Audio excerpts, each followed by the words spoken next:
V Muzeju novejše zgodovine Slovenije hranimo fond fotografa Vladimirja Simončiča Vlastje, in sicer od konca 50 let predvidoma, in ta njegov fond zajema približno 40.000 posnetkov na formatih Leica 4x6, 6x6 in 6x9 cm.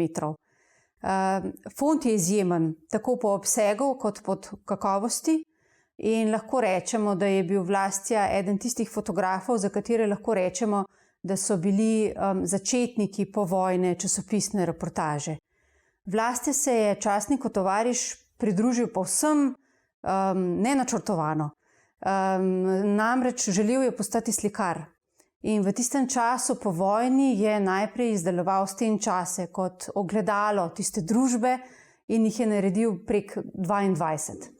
Ampak takrat, septembra 1946, ga je obiskal en ilustrator, ki je sicer delal pri Tovarišu, in ga povabil, da pride in sodeluje v bistvu z njimi. Tako je Vlastja prvo reportažo, fotoreportažo posnel konec oktobra in je objavil v 7. številki Tovariša.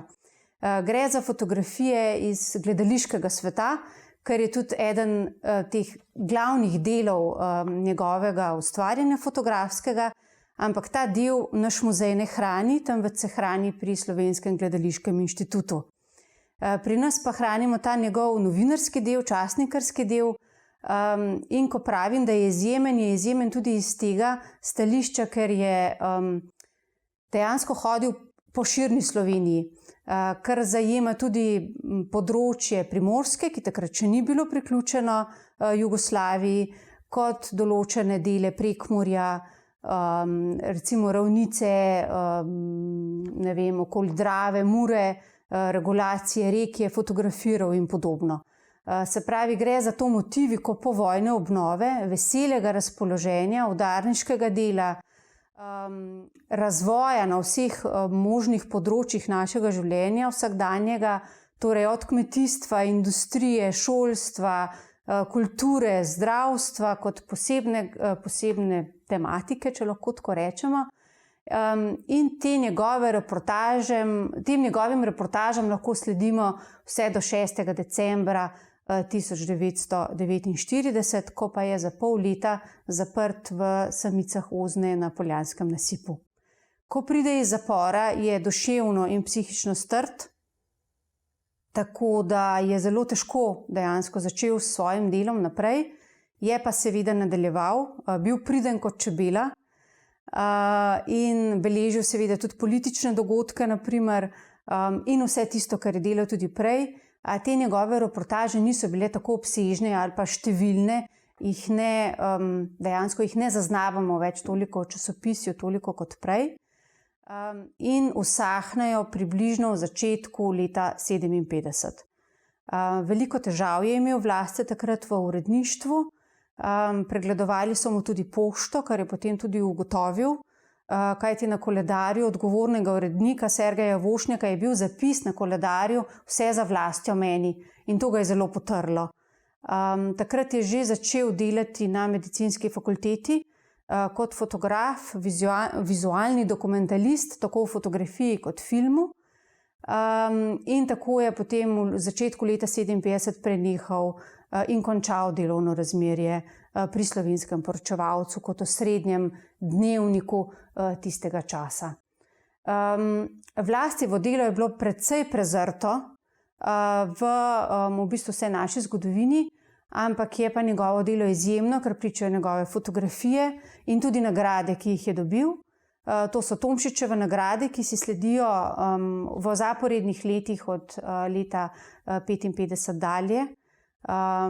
Tako da je dobil tudi v slovenskem prostoru neko, kako bi rekla, potrditev za svoje delo, da je res odličen. Skratka, tako motivno, kot rečeno, kot tudi tematsko. In naj citiram en njegov spominski zapisek, kajti o njegovem življenju žal ni ohranjeno veliko. Želel si je seveda napisati knjigo o svojem življenju, o svojem delu, vendar žal do tega ni prišlo. tako da imamo drobce teh spominov, zapiskov, zveščičih, lističih in na enem izmed teh lističev je zapisal sledeče, bom kar citirala. Že 3. leto sem brez počitnic. Ob nedeljah, ko navadni državljani počivajo, imam kar največ dela. Moje posnetke ne objavlja samo tovariš, temveč sem z njimi razvadil tudi druge redakcije. Plača je mizerna in še vedno živim v bivši živilski shrambi cukrarne.